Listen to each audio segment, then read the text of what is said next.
Hey, what's going on, guys? Thanks for stopping by the channel.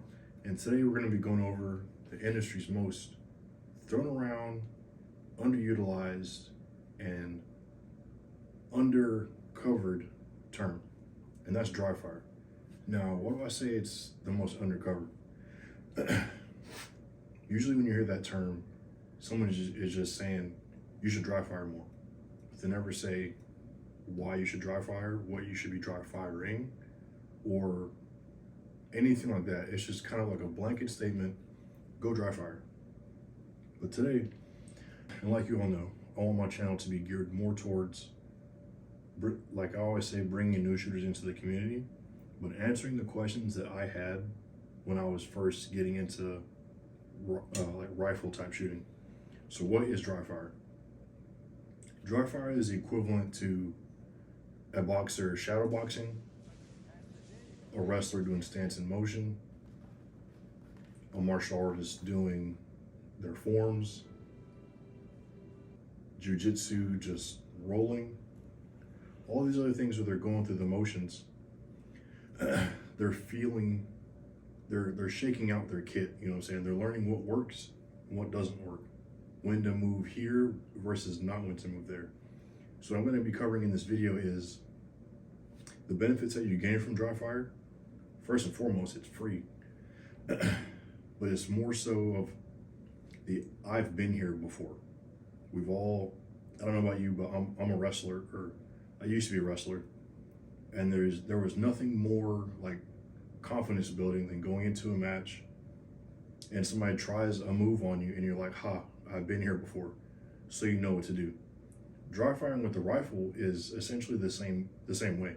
When you approach a stage or a prop or something out in the world and you see something that's approximate height that you've trained on before, you know where to put your body, you know what it's supposed to feel like, versus never dry firing and you show up to the stage or the prop, or you're responding to a call and you don't know how to position your body, you're fighting against the gun's not working for you, yada, yada, yada.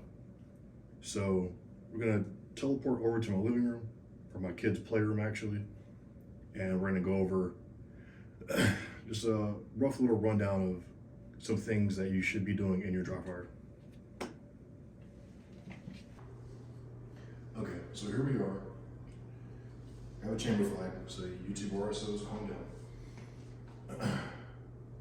For this first little demonstration, we're gonna be doing high standing off the tripod. Now in dry fire, the whole point is to, 1, establish a baseline, 2, identify your deficiencies, and 3, train them. So doing all those 3 things at once, I like to record myself, as you all know if you're following me on Instagram, but you can really start to see where you're lacking once you put your ego aside and you look at it from an analytical standpoint. How big is my wobble zone? Am I using muscle input versus structural bone input? Things like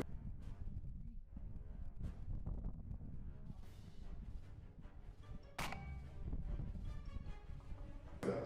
So if you don't have one of these, this is a pack timer.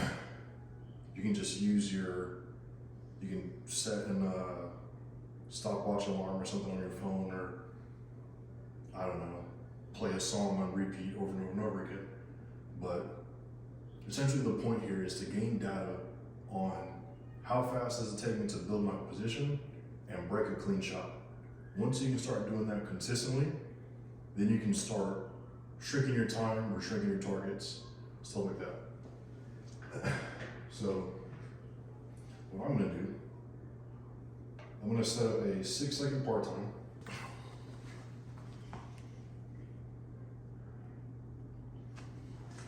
So here we have the 6-second part time setup. I'm just doing a high standing off the tripod. I'm gonna be shooting at my doorknob. It's about 15 yards away. I'll make sure I throw in a little B-roll of that. But I'm using the Armageddon gear, pint-sized Schmieden, the sticky, with regular fill. And we're just gonna be running this 18-inch Wilson Combat. So Let's get the part time running. Have it set to 6 seconds.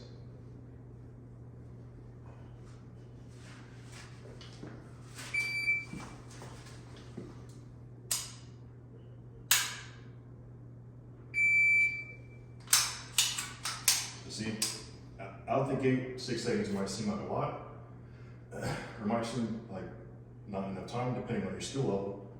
This is just where I'm at. I'm trying to get it down to 4 seconds. Yes, I didn't send the bull home because I have his chamber flag in here and my daughter's asleep.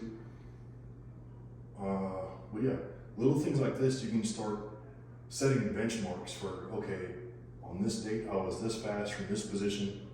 I need to work on that. And then you reassess like a month later, and you do that with every position. We can do the same thing with low kneeling.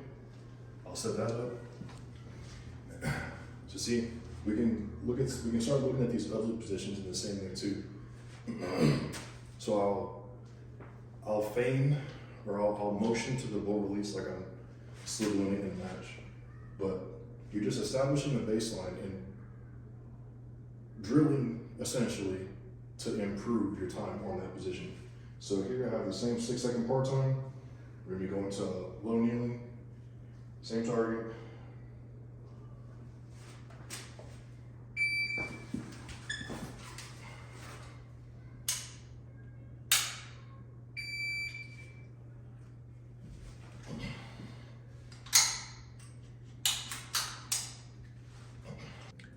So that is why dry fire is so important to the application of a rifle. I mean, to a degree, the military even does it with UTM or sim rounds. You can even do it with airsoft. Just getting reps in with you attached to your rifle, knowing where you need to be putting your body and how long it takes you to get there. You can apply that to your kit.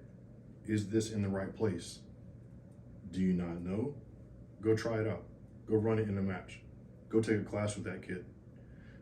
Little things like that. But what you don't want to do, whether you're a shooter, a boxer, a wrestler, a grappler, is you only train on the day of your competition. Does that make sense? Furthermore, we all know somebody, or it might even be yourself, but we all know anyone can shoot well in the prone. What makes or breaks a rifleman is how well can you employ that rifle outside of those, or outside of that prone position. When you go into the world, or even if you're just a hunter, the odds of you taking a prone shot are kind of slim unless you're like coyote hunting. Maybe I'm wrong. Drop it in the comments if you know. But there's not gonna be too many shots that you're taking in the prone. You might take 10% of your shots in the prone. Everything else is gonna be off a tripod or on a table looking through a window, like that way. You're not gonna be laying prone, not moving. But at the end of the day, I just shoot competitions. I'm not a tactician, so take that for what you will. But yeah, back to the dry fire. That's why it's important. How long does it take me to build a position, fire a shot? What does my wobble zone look like? What can I get away with? Little things like that. But if you never dry fire and you never start looking at your training and where you stand as a shooter from an analytical standpoint, and you only look at it through the lens of your ego, you'll never get better. So if this video helped you in any way, or if I helped explain to you why dry fire is important, hit that subscribe button, hit that like button, share this with someone that you know is skipping their dry fires.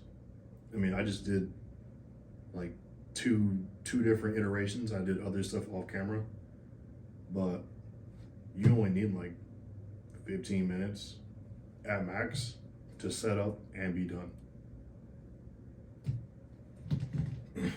But yeah, if you think this could help somebody, share it. It'd be greatly appreciated. I think the last time I looked, I was at 160 subscribers. So thank y'all for that. Share this information with anybody that you think it might help.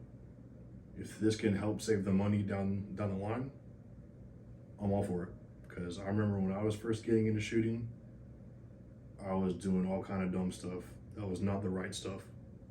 So anyway, thank y'all for listening.